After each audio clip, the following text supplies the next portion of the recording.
Bienvenue sur Reset ton assiette, le podcast qui tous les jeudis déconstruit avec vous la diet culture et toutes les injonctions liées à notre apparence et à notre assiette. Je m'appelle Juliette, je suis thérapeute officiellement certifiée en alimentation intuitive et fondatrice de The Last Quiche, pour enfin ne plus être prise pour une quiche par la culture des régimes et redevenir la mangeuse intuitive, badass et apaisée qui sommeille en toi. Donc prends-toi ton petit thé, ton latte et let's go pour l'épisode du jour. Bonjour à toutes et bienvenue dans ce nouvel épisode de Reset ton assiette. Alors aujourd'hui, j'ai envie de te parler de quelque chose qui va probablement t'arriver si tu suis le rythme de la France.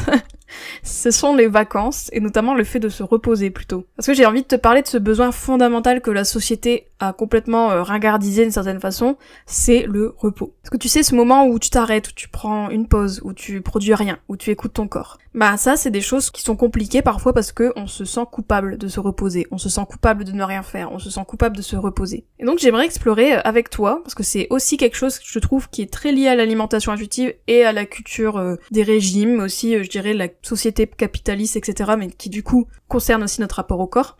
Parce qu'en plus, je trouve que c'est quelque chose qui peut revenir quand on a des TCA. On a beaucoup de mal à se reposer, on a beaucoup de mal à rien faire, parce que voilà, on a toujours ce truc de si tu fais rien, je prends du poids, ce genre de choses. D'ailleurs, même l'hyperactivité en soi, c'est aussi un symptôme de TCA, hein, j'en avais fait un épisode d'ailleurs. Donc du coup, pourquoi c'est si dur de se reposer, quoi? Et pourquoi on se sent si mal de s'arrêter? Donc j'aimerais explorer ça avec vous. Et aussi j'aimerais te parler de l'importance du repos, notamment si tu tentes d'écouter ton corps, etc. parce que c'est une condition de base pour écouter ton corps, c'est sûr. Donc on va en parler un petit peu plus dans cet épisode, donc j'espère que cet épisode va vous plaire, j'espère qu'il va te plaire et qu'il va te donner envie de te reposer. Parce que c'est bientôt les vacances et t'en as bien besoin. Et de toute manière, vacances ou non, t'as besoin de te reposer tout le temps, hein, ok? Donc on va parler de tout ça. Donc si tu culpabilises de rien faire, si tu culpabilises de t'arrêter, si tu culpabilises de juste rien produire, eh ben on va en parler, c'est parti! Bon déjà, on va planter le décor. On est quand même dans une société qui valorise le faire plus que l'être. Tu vois, il y a la société capitaliste qui veut qu'on produit, qu'on s'arrête jamais. Et aussi une culture qui est liée à la diet culture et au capitalisme, qui est la hustle culture. Hein. Le fait de hustle, c'est se dépêcher un petit peu, toujours, être en train de courir, en train de faire, en train de s'épuiser au final. Et bien sûr, toujours les injonctions à optimiser notre temps, etc., être productive, etc. Bah, tout ça fait que on est souvent surstimulé, on est souvent épuisé, et on est souvent déconnecté de nos signaux.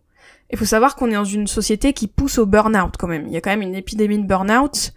Le burn-out, c'est une condition qui arrive très facilement. Bon, voilà. Et en fait, la fatigue, elle est ignorée dans notre société. On peut pas être fatigué. Quand on est fatigué, c'est qu'on est paresseux. Et puis il y a toujours ce truc mal vu qui est la paresse, comme si le fait de s'arrêter et de pas courir comme un hamster dans une roue, bah c'est forcément signe de paresse, synonyme de fainéantise, etc. Et donc du coup, on donne, et surtout les femmes, je pense qu'on donne beaucoup de notre temps, on donne beaucoup de notre énergie, que ce soit dans notre foyer, mais aussi dans nos sphères relationnelles, dans nos activités respectives, etc. Du coup, on donne, et au final, on finit soit en burn-out, ou vraiment cramé, on se sent pas bien, quoi. Et tout ça, sous cette charge mentale, cette fatigue chronique, ce burn-out qu'il y a, c'est quand même des symptômes d'un système qui est quand même assez malsain pour notre repos, quoi. Et le repos, c'est vraiment mal vu. Quand on se repose, de toute manière, faut toujours se justifier. Moi, je me souviens de ma maman, d'ailleurs, si elle m'écoute, mais des fois, elle se reposait, puis dès qu'on la voyait se reposer, elle me disait ah non, mais j'ai fait du ménage, j'ai fait d'autres trucs avant, tu vois. Et moi, des fois, j'ai ce truc-là, en fait, quand je sais pas, mon copain rentre du travail et que moi je me suis posée, bah je lui dis ah bah là je viens de juste me poser, ce genre de choses. Enfin, j'ai l'impression qu'il y a toujours ce truc de justifier le repos, quoi. Et d'ailleurs, bah même dans notre langage, quoi, on dit ah bah un repos bien mérité. Ah tes vacances, tu les as bien méritées, tu vois. Comme si on devait mériter le repos. Et ça c'est vraiment une culture capitaliste qu'on a dans notre société, hein, ce truc de le repos c'est une récompense en fait. Alors que le repos c'est pas un luxe, c'est un besoin en fait. Et tu peux pas t'écouter, tu peux pas écouter ton corps, tu peux pas écouter ta faim, tes émotions, etc. si t'es tout le temps en pilote automatique, si t'es complètement rincé, si t'as pas 2 secondes pour te poser, etc. C'est compliqué. En fait, notre corps, il a sa propre temporalité, et en fait, notre temporalité en tant qu'être humain, elle est moins cadencée que celle qu'on nous impose dans la société. Tu vois, en fait, dans la société, on nous impose des quotidiens à 1000 à l'heure, où on fait 3 millions de projets en même temps, etc. Alors qu'en réalité, le corps humain, il est pas fait non plus pour faire énormément de choses dans la même journée. On est assez limité en termes d'attention, on est assez limité en termes d'énergie, tu vois. On doit se reposer quand même 8-9 heures, quoi, c'est quand même beaucoup. Enfin voilà, on n'est pas non plus des machines, et malheureusement, on est dans une société qui nous considère comme telles. Et malheureusement, l'écoute du corps, c'est pas compatible avec ce côté machine qu'on nous demande, tu vois. De toute façon, pour te reconnecter à ton corps, il faut des moments où il y a du vide, en fait. Il faut des moments où, t'entends ton corps. Si ton corps, il doit te crier ses besoins en permanence, c'est compliqué. Si ton corps n'arrive pas à se faire entendre, et que du coup tu l'écoutes, mais il est trop tard, c'est compliqué, tu vois. Et là, je te mets pas la pierre, hein. Je mets la pierre sur la société qui fait qu'on est comme ça. Mais du coup, c'est très important que toi, tu considères le repos comme un acte militant contre la société, contre la hustle culture, etc., qui veut que tu performe, fais, etc. Fasse, des choses, etc. Et c'est important quand même de ralentir. Et faut te dire que le repos, c'est pas de la flemme, c'est pas de la paresse. Le repos, c'est pas de l'inactivité en vrai. Le repos, c'est nécessaire pour se réparer. C'est nécessaire pour se réguler, c'est nécessaire pour se réapproprier son corps, tu vois. Et typiquement, regarde, quelqu'un qui fait du sport. Il lui faut des temps de repos. C'est là en plus où le muscle se reconstruit, tu vois. On le dit souvent en musculation, ce genre de choses. En fait, voilà, il y a toujours un temps de repos parce que c'est là où le corps refait un petit peu son plein d'énergie aussi, mais aussi construit du muscle. Ça c'est pour tout en fait, ça je te donne l'exemple là, mais en réalité le repos c'est une condition nécessaire à notre survie en fait. De toute façon, tu sais, la pire torture qui existe, c'est d'empêcher quelqu'un de dormir, tu vois. Donc on a besoin de dormir, et sans même dormir, on a besoin de temps où on fait rien, de temps où on est dans le vide, tu vois, du temps où on peut paresser, on peut buller. Je sais pas si tu te souviens, mais moi je trouve que c'est quelque chose qu'on faisait plutôt quand on était jeune. Moi je me souviens des moments où des fois je faisais rien, je mettais de la musique. Après tu me diras, écouter de la musique c'est faire quelque chose, mais tu vois, des fois juste je bullais dans mon coin et puis je laissais mon esprit divaguer et ça me faisait vraiment de bien.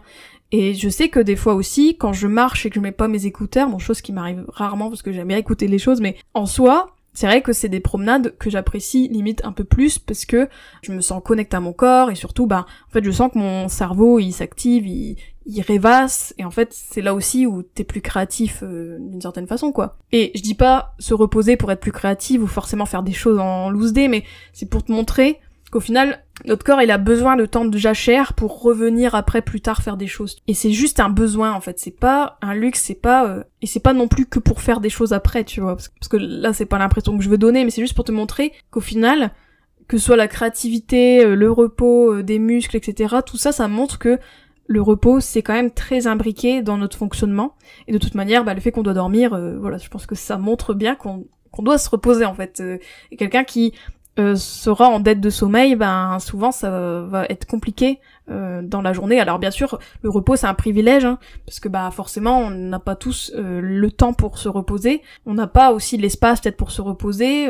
Par exemple, quelqu'un qui va être avec un enfant en bas âge, bien sûr que là ça va être une période où le repos va être un peu plus compliqué. Mais bon, moi je t'invite quand même à aménager des temps de repos si tu peux, le plus possible quoi. Et quand on dit repos, c'est des petits instants, tu vois, c'est une petite micro-sieste, c'est juste buller, rien faire, t'asseoir dans un canapé et juste rien faire, tu vois. Ou même regarder, je sais pas, une série et puis juste rien faire, un peu déconnecter de tout ça, aller dans un autre univers, aller dans un autre monde, lire, tu vois, ça aussi c'est des activités qui nous reposent. Parce qu'en réalité, il y a différents types de fatigue et il y a différents types de repos. Tu vois, souvent on parle de fatigue physique, donc du coup on parle de repos physique, mais il y a pas que ça. Tu vois, alors oui, il y a la fatigue physique qui peut du coup être résolue entre guillemets, qui peut être régulée grâce au sommeil, aux pauses, aux siestes, etc. Mais aussi la fatigue cognitive. La fatigue cognitive, c'est quand peut-être t'as regardé trop d'écran, peut-être que t'as trop été surstimulé en étant sur les réseaux sociaux, etc. Le repos que tu peux faire dans ces moments-là, c'est te déconnecter, faire des temps sans écran, des moments de vide. Pareil, tu vois, des fois on est fatigué, mais c'est émotionnellement. Tu vois, c'est un peu comme les enfants, des fois quand ils pleurent et ils savent pas pourquoi, et puis on te dit en fait c'est parce que t'es fatigué. Je se confond avec les émotions parce que c'est une fatigue émotionnelle. Et là, la fatigue émotionnelle, des fois, faut juste réguler, c'est-à-dire se confier à quelqu'un, écrire, aller en thérapie, pleurer, tu vois. Ça nous aide pour notre fatigue émotionnelle. Des fois, on doit lâcher des choses. Pareil, il y a la fatigue sociale.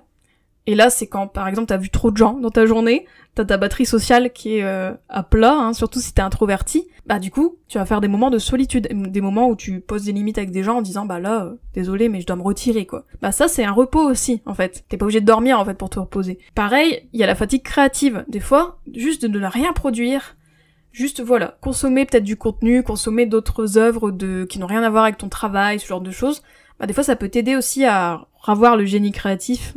Moi j'aime bien faire ça aussi, je trouve ça m'aide aussi à créer. Il peut y avoir la fatigue sensorielle, des fois t'as été trop stimulé, tu vois, t'as eu trop de lumière, trop de son, bah du coup, ce qui va t'aider pour te reposer, c'est du silence, de la pénombre, tu vois, une absence de surstimulation. Ou bien il y a la fatigue existentielle. Des fois, je sais pas, t'as besoin de te reconnecter à toi, à la nature, à peut-être la spiritualité si c'est quelque chose qui te parle, tu vois, au sens de la vie, à des choses plus profondes, peut-être t'as un temps de journaling, d'introspection, tu vois. Tout ça, c'est des types de repos. Et ils sont tous légitimes, et ils sont tous plus ou moins nécessaires, ça dépend de comment tu te sens, etc. Mais ils sont tous valables, en fait. Et tout ça, c'est central dans ton rapport à la nourriture, parce que ton rapport à la nourriture et à ton corps aussi, c'est une question de repos, en fait. Tu peux pas t'écouter si t'es épuisé, des fois tu vas juste manger pour tenir, etc. Alors qu'en réalité, si t'étais reposé, peut-être que tu mangerais moins. Après, le but c'est pas de manger moins, mais tu vois ce que je veux dire. Peut-être que ton alimentation aujourd'hui, elle reflète aussi le fait que t'es fatigué, en fait. Quand t'es fatigué émotionnellement, pareil, peut-être la nourriture va plus devenir une béquille dans ces moments-là. Alors ok, c'est ok si la nourriture c'est un moyen parmi d'autres, mais tu vois, si t'as l'impression que la nourriture elle est là pour te faire tenir émotionnellement, peut-être qu'il y a quelque chose à creuser. Et puis de toute manière, si ton corps est tout le temps en alerte, s'il est tout le temps tendu, ça va être très compliqué de t'écouter, de laisser aussi la régulation se faire, que ce soit de l'alimentation, mais aussi des émotions, parce que les émotions, ça se régule. Et s'il n'y a pas de temps pour réguler tes émotions, etc., ça va être compliqué aussi de t'écouter pleinement et de répondre à tes besoins. En fait, se reposer, pour moi, c'est ouvrir la porte à un dialogue avec ton corps. Tu vois, un espace où ton corps peut s'exprimer. S'il a pas cet espace, ça va être très compliqué de t'écouter et du coup de répondre au mieux à tes besoins comme tu peux. Donc du coup, moi je te dirais là, comme on arrive bientôt en vacances, d'ailleurs là si tu m'écoutes, normalement je suis partie en vacances là, j'ai fait cet épisode avant, donc moi ça me met dans le mood des vacances, mais je voudrais te dire que t'as pas à mériter tes vacances, ok ? Là, alors oui, il y a les vacances d'été, et tout le monde va dire « Oh, j'ai bien mérité, mais en réalité, t'as pas besoin de mériter tes vacances. T'as pas besoin de mériter du repos. T'en as besoin. Et n'oublie pas, c'est pas parce que tu n'as pas tout fait, entre guillemets, que tu peux pas t'arrêter. C'est pas parce que t'as pas assez fait, entre guillemets, que tu peux pas t'arrêter. Non. Il faut que tu t'arrêtes, ok ? On a besoin de ces temps-là, de sas, de décompression. Et le repos, c'est un acte militant. Dis-toi ça. Le repos, c'est un acte militant. C'est dire fuck un petit peu à la société capitaliste qui veut qu'on soit des machines et des robots, et vraiment revenir à un acte de soin radical pour toi, tu vois. C'est du soin, en fait, le repos. Tu te soignes, en fait, tu soignes beaucoup de choses, des choses que tu t'en rends pas compte. Ce que je te disais avec les différents repos, est-ce que t'avais l'impression que c'était du repos, en fait, tout ça ? Peut-être pas. Donc vraiment, j'aimerais que tu aménages des temps de repos. Donc que ce soit une pause, une respiration, une sieste en culpabilité, ou même juste, voilà, aujourd'hui, c'est pas grave, tu vas faire moins de choses et c'est ok, t'as besoin. Y a rien de grave en fait au fait de moins faire ou de plus faire, d'accord ? Ta valeur n'est pas dépendante de ce que tu fais ou non. C'est très important en fait. Toi en tant qu'être humain, tu as une valeur, et ta valeur n'est pas dépendante de ton corps, comme je dis souvent, mais surtout elle n'est pas dépendante de ce que tu fais ou ce que tu ne fais pas. Elle n'est pas dépendante de ta productivité. Elle n'est pas dépendante de tout ce que tu dois faire pour mériter le repos. Non, c'est faux. Donc repose-toi. C'est pas une faiblesse, c'est un acte radical, c'est un acte féministe, c'est un acte militant. Surtout quand t'es une femme, je pense que le repos, c'est hyper radical. Donc voilà, résistons à cette société qui veut qu'on soit épuisé, qui veut qu'on soit malléable, qui veut qu'on soit silencieuse, qui veut qu'on se terre, qu'on ne prenne pas notre place parce qu'on est crevé et qu'on peut pas faire autrement. Si on peut déléguer, bien sûr, autour de nous, faisons-le. Allégeons notre charge pour nous aménager du repos parce que c'est important. Tu vois, si aujourd'hui t'as l'impression que dans ta famille ou dans ton foyer ou autre, au travail, c'est toi la bourrique qui fait plein de trucs, il est temps de poser tes limites, tu vois. Et malheureusement, il y a le système qui est contre toi, d'une certaine façon, mais c'est pas parce que t'es une femme que t'es corvéable à merci. Ça, c'est très important de le redire, parce que je pense qu'il y a des femmes qui donnent trop, donnent tout, et je sais que c'est un conditionnement, et je sais que c'est un système, et là, vraiment, le but de cet épisode n'était pas de te faire culpabiliser, de pas te reposer. Comme je te disais, comme il y a un système qui veut qu'on se repose pas, forcément, on a intégré ça dans notre être et dans nos comportements, mais je t'invite vraiment à toi-même, en fait, être proactif par rapport à ça, et à surtout peut-être poser tes limites par rapport aux autres, à déléguer, et à militer contre ce système-là aussi, bien sûr. Tant que le système ne change pas profondément, malheureusement, le capitalisme est là, donc il est temps aussi de prendre les rênes et soi-même faire du self-care pour nous-mêmes, quoi. Bah repose-toi bien pendant ces vacances, donc là, il y aura un nouvel épisode la semaine prochaine, c'est un épisode spécial, ça va être le 200e épisode et je vous ai concocté un épisode de fou. Vraiment, j'ai trop hâte que vous découvriez ça, donc voilà, vous allez m'en dire des nouvelles.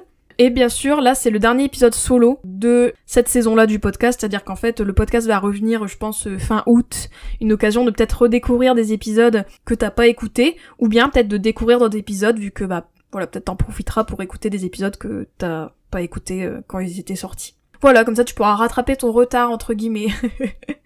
Voilà. Bon, bah merci beaucoup à toutes d'écouter ce podcast encore une fois. N'hésite pas à mettre un avis sur le podcast. Je sais que je demande pas souvent aussi ça, mais n'hésite vraiment pas à mettre un avis sur Spotify, sur Apple Podcast, ça aide beaucoup à ce que le podcast soit découvert, tu vois, pour l'algorithme, etc. Donc mets des likes, mets des étoiles, commente les épisodes, voilà. Et aussi partage-le autour de toi, parce que je pense que ça aussi, c'est hyper important pour le podcast, et surtout pour les femmes en général. Je pense que, voilà, comme d'hab, hein, c'est un message pas assez entendu. Voilà. Bon bah on se retrouve la semaine prochaine pour un nouvel épisode qui va vraiment envoyer du lourd, j'ai trop hâte. Et à bientôt, du coup. Moi aussi je vais suivre mes conseils et je vais me reposer. Voilà. Bah gros bisous. Ciao ciao. Et voilà, c'est la fin de cet épisode. N'oublie pas, si tu as besoin de moi pour t'aider à redevenir mangeuse intuitive, tu peux retrouver tous mes accompagnements sur mon site thelaskish.fr, mais aussi plein de ressources gratuites. Entre 2 épisodes, tu peux me retrouver sur mon compte Instagram, @thelaskish, sur ma chaîne YouTube et même sur LinkedIn. Si le podcast te plaît, mets-moi 5 étoiles sur ta plateforme d'écoute et laisse un petit commentaire. Et bien sûr, parle-en autour de toi pour aider d'autres femmes à faire leur propre reset. À bientôt!